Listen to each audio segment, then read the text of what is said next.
Hey YouTube, welcome to Beyond the Hype, a series I created to look at new Pokemon or Pokemon that got nerfed or buffed and give you a accurate representation of how strong or weak they are and cut through some of the clickbaitiness that you see with new Pokemon. So we're looking at Bellibolt today, Bellibolt.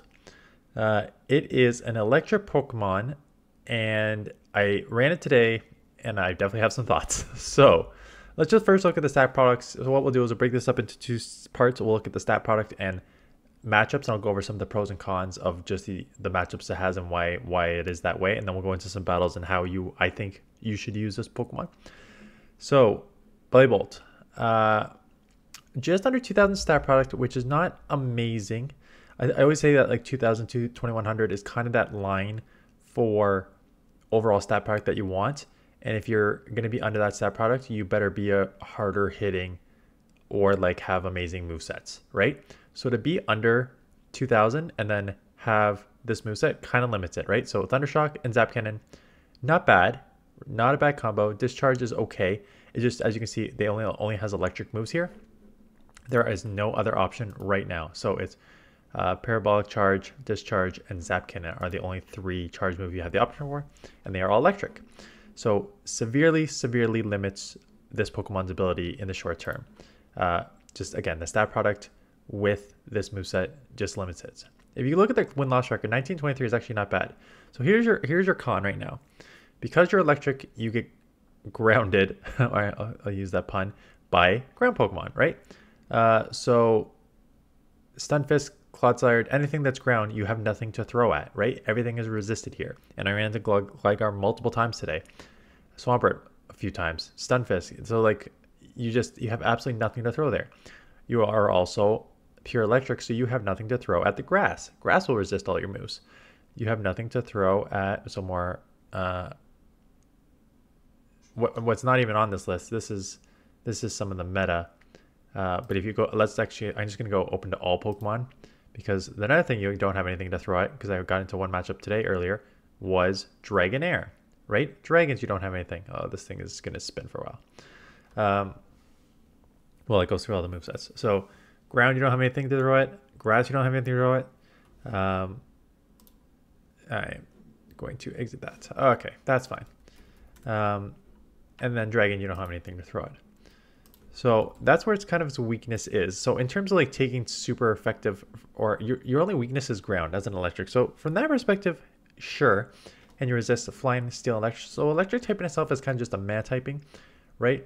Only one weakness, only a few resistances. So that's not bad. It's not great, but it's not bad. And then what I found today is that the way it currently works is you're going to beat the stuff that you should beat, the waters, the flyers, and stuff like that. But anything that's like neutral, I'm surprised. Like this is definitely 100% beat dependent. You need to land a Zap Cannon, and I guarantee you need to land a Zap Cannon here in the in this matchup. Yeah, you're baiting a Discharge, landing a Zap Cannon, and then getting another Discharge. And that it's got to be the same with Sableye, because what I found today using it is that it is very glassy. Not very glassy. It could take some moves. As you saw in the stat product, its stat product is mostly the stamina, right? 115 attack, not amazing, not terrible, not the worst. Like your heavy defense Pokemon are like usually under 100.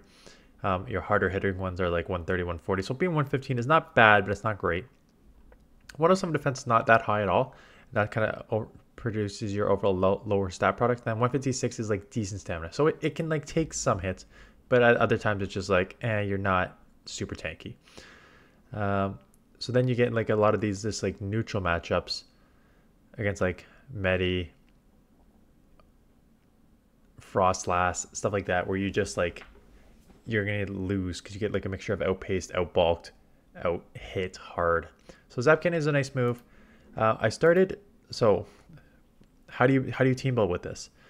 So the problem is, if you're going to use this Pokemon, you got to cover Dragon, you got to cover Ground, you got to cover Grass, and you got to cover just neutral matchups because it's not strong overall. So Frostlass seemed like the smartest pick because you can cover everything I just said, right? You cover Dragon, Ground, and Grass. Plus, you can cover some of the neutral matchups in like Medicham and stuff like that. So that's why I picked that. And then Lickitung, Again, it's one of those, you won't beat any of those other ones, but I got Frost Last to answer the other one, and Lickitung just has a safe swap in the mid game there. So what you're going to see in these battles is, so I honestly did not think I would go positive in any set with this. I ended up playing like 3 sets because I could not find a team that worked. I tried one with Swampert, and then I saw the double grass weakness, and I tried one with Gligar, and I saw double, what was it? I forget what the weakness was, but it didn't work. This is the only team that worked. I went 1-4 in the first set, I think, but then I went 3-2 in the second set. So you will see some wins here. And so basically, I think you can play with it as is in the lead or in the back. Why I put it in the lead is because if I'm going to there's so many things that can hard wall it. I don't want it to like be absolutely like, you have Frost Last, it's a neutral lead, you stay in, you get Lickitung, and then you have one Pokemon left in Bellibolt, and then you get a ground or you get a whatever, and you lose, right? Because there's no answer. As opposed to Lickitung and Frost Last in the back, which have answers. So that's why I prefer to use it on the lead. And you can get out of bad situations or stay in good ones. And Galvantula is the perfect example of like why this Pokemon is a limited short term and why you do not need to build this up short term. Sure, Thundershock is a decent move. I'm already at discharge, but like, so what? It's all resisted. So you also, yeah, right. So there's the fourth thing you can't throw on. So they hit super effective, not super effective, but neutral and lunge does over 50%, which again, Galvantula is pretty hard hitting Pokemon, so that makes sense. So I just have to like take it and come in here now. I could have come in immediately into Lickitung if I wanted to, but that's fine. I kind of just wanted to take, when I use these Pokemon, I always just want to take moves just to get an idea of what it can take and not take and stuff like that. So that's kind of where I got the analysis of like, it's not super bulky, but it's not super glossy. It's somewhere like in between. So go down there and then I'm like, okay, what is my best play here? My best play is I have discharge. Maybe a discharge to a Medi from like 40% will take this out. It does not, right? So what I found was discharge was a move that you had to use if you just couldn't throw anything else, is essentially what it was. If I can only get to one move, or they have like 30% health left, and then discharge is fine. However, Zap Cannon is the way to go in basically any matchup. I don't care what it was, if it was resisted, maybe not if it was super effective, but any neutral matchup, I just always went for the Zap Cannon. I did not see a reason to throw the discharge. And let me confirm that right now with stat products for you. So in terms of charge move, Zap Cannon is 80 energy for 150 damage with the chance of lowering your opponent's attack. So 1.87 damage per energy. Plus then you get stab on top of that. Yeah, I mean, you get stab on discharge too. But discharge is 45 energy for 65 damage at 1.44 damage per energy, right? So there's a significant difference between 1.44 and 1.87, which is why if you can, if you ever have the opportunity just to go double Zap Cannon, that is the way to go. If you just only can get to one move, or if they're only like 30% away, sure. I think discharge is sufficient. So that's what I would do there. In this matchup, I had a good lead here because you can take resisted from the sparks, right? And you're hitting neutral, so that's a good lead. Any water you see, except for Swampert, which is half ground, is a good lead. So I managed to get this back on here. I'm down a shield. I'm going to take the surf just to see. Right? It does like 40%, so it's not bad. Shadow Venusaur comes in. And I throw this because, like, one, if they let this go, I could probably just lick down because that can's still going to hurt. Two, if it lands and I get the attack fall, that gives me the chance here because two Frenzies would probably take out Lickitung with a normal attack, but two Frenzies will not take out lowered. So that's kind of why I threw the Zap Cannon there. And what you're going to see is, unfortunately, just a very close matchup. They're going to get the next Frenzy off. It won't take me out, though, because I lowered their attack. So that gives me the chance, right? That's kind of what I needed Zap Cannon to do. Grab a shield, lower the attack. I mean, I would have preferred they let it go because then I could lick down, but they were smart. But now, unfortunately, They farmed all the way down. I'm dry on energy. So Thundershock is not going to help me here. In terms of Thundershock, I know Zap Cannon and Discharge, even Discharge takes 65. What did I say Discharge takes to get to? 45 or 55? Discharge takes 45 energy. How fast is Thundershock? I thought it was pretty fast. Yeah, 9 energy. It's a Mudshot clone. 9 energy, 3 damage, 2-turn move. Yeah, so it does charge decently fast. I gotta tell you, it did not feel like it charged fast in a lot of these situations. It just seems like, and you know what? I'll tell you exactly why. If it feels like it does not charge fast, it feels like it does not charge fast. So 9 charging on the Thundershock is great. Discharge, I said is 45, right? So 9, 18, 27, 36, 45. So you need 5 to get to the discharge. But discharge, as what I say, 1.4, 1.3, 1.4 damage per energy is not a good damage per energy output. So when you only have Zap Cannon, which is like an, what I say, 80-ish move, where you need 9-ish or so Thundershocks to get there, 9, maybe 10 Thundershocks to get there, it really limits your like charge move ability overall, right? Because you do like a okay charging move that doesn't have a lot of damage for energy, or you have to go for the nuke and you have no coverage. So this is the limitation of this Pokemon right now. It is not one that you need to build in the moment. Will this Pokemon have play later? Like, as you can see here, like this discharge is enough to take out a 40% health Ninetales. Ninetales is glassy and it's a shadow. So there's that. Here's a Gligar. You're getting walled. There's nothing to do. Can it learn? I don't know what other moves this can even potentially learn. So that is one. Will this have play otherwise if it gets like a move set? And the answer to that question is always depends what that move is. So I don't know what move set it is even offered. Let me see if I can just like search it up.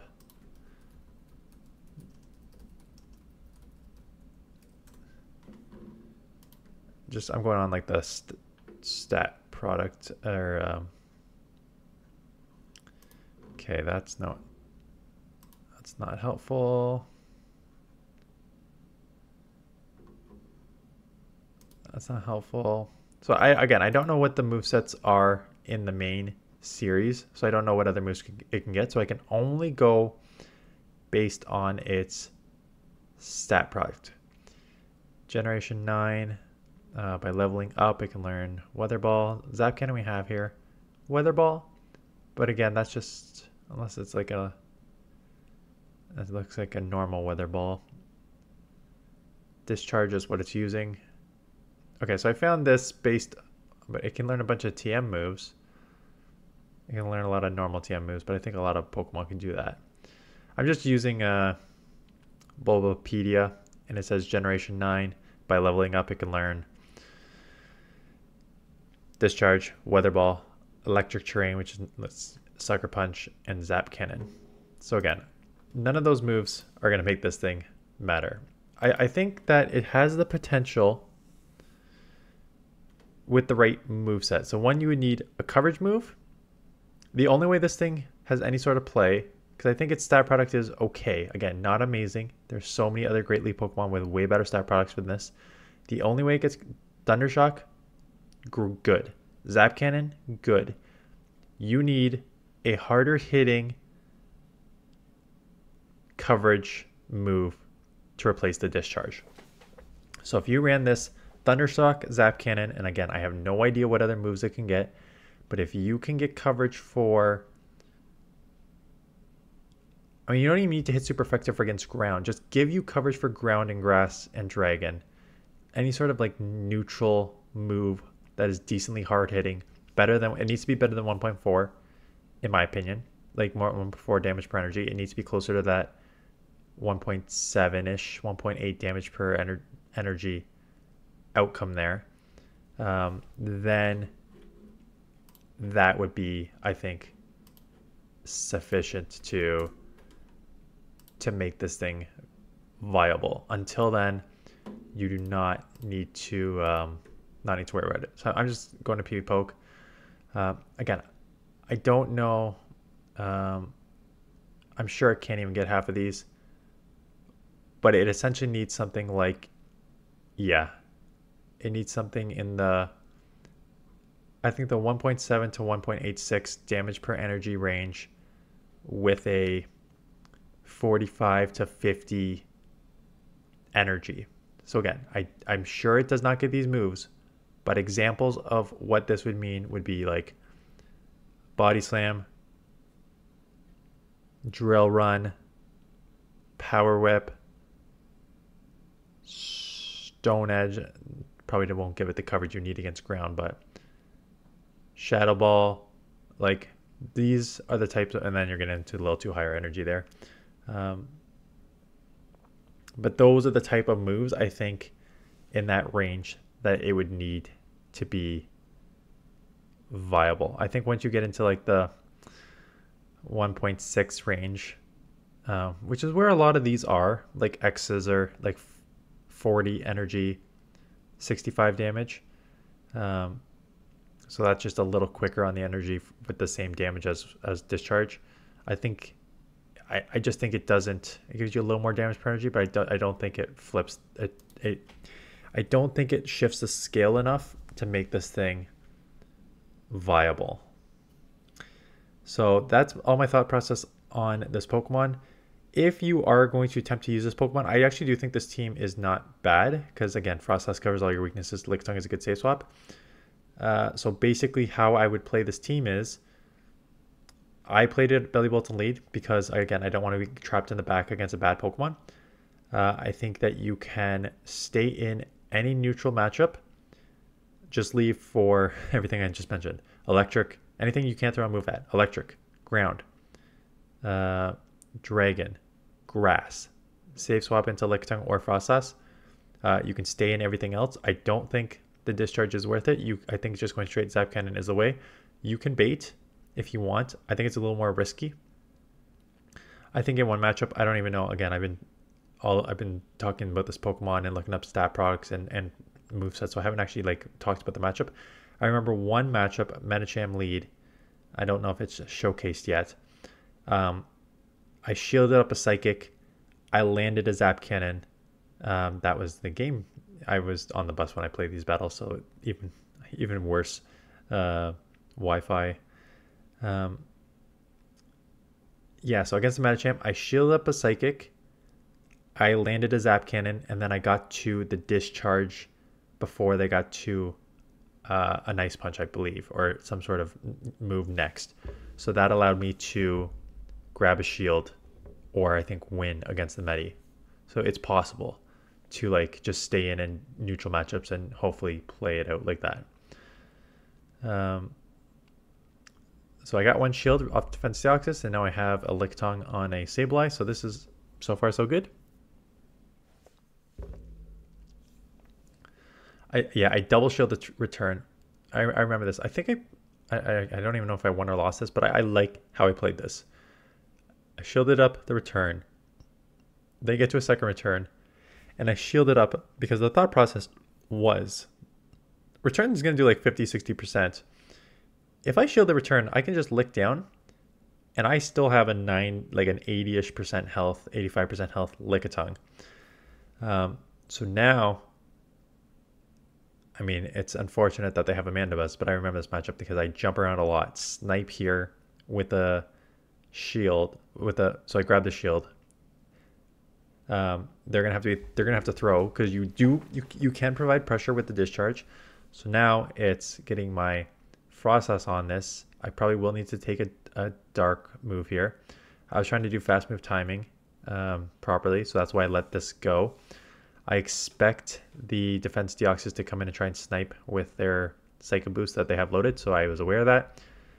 So I got the Shadow Ball off, put this low enough. They do get the full fire, or no, they don't, which means I get a couple more Powder Snows here. So they do get some energy, but because of all those Powder Snows, I am able to put this in double Body Slam range to win. And because I saved all the health on this, I can live 2 Dark Pulses. Despite the game, that's not me.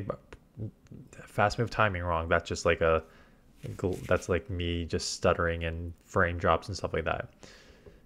I know how to fast move optimize a 1 versus 3 move.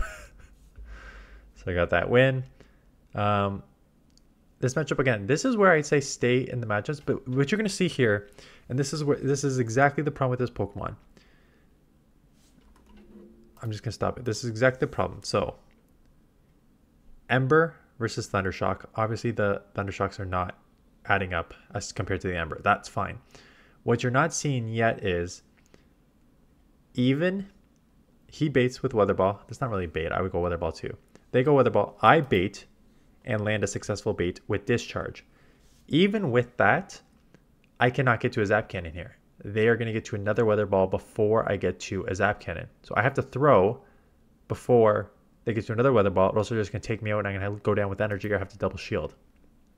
So I'll chip it, which is fine, but they'll still get to take me out and have a bit of energy left. And then that was every single sort of neutralish matchup I was in, where it was just like the Discharge not having that damage output really hinders you, and you really need to get the Zap Cannon. So I think others, I haven't actually watched, I saw both Home Slice and Yonkers put out teams already with this. I haven't looked at the teams. I wouldn't be surprised if they played with it in the back and just used it as like a Zap Cannon nuke closer. Let me just kind of go to YouTube and scroll over their videos just to see what teams they've used.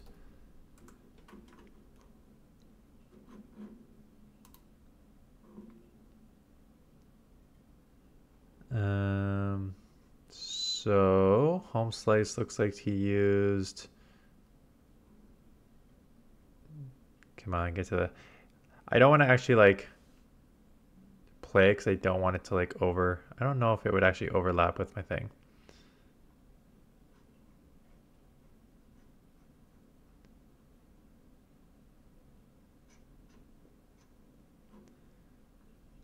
So Yonkers used Pelipper and Vigoroth and this in the back. Yeah, so this was in the back for him.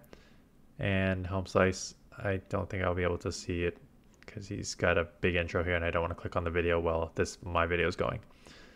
I wonder if you can. No, you can't. Okay, I'll just mute his.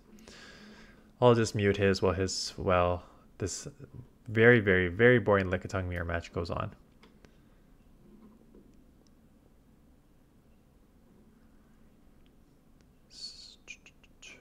The ads, gotta let those ads play. Gotta support your content creators. My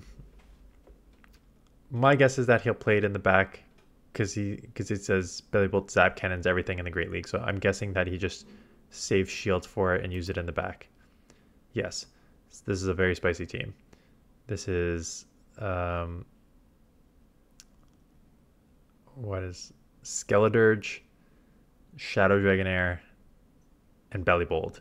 So basically it looks like you're trying to grab shields and put pressure on with the first two and then Zap Cannon and everything. So I think both him and Yonkers talked about Zap Cannoning everything because you have to. Because again, if there's one thing you take from this video is that there's two things you take from this video. One is it doesn't have the moves to have coverage in this meta.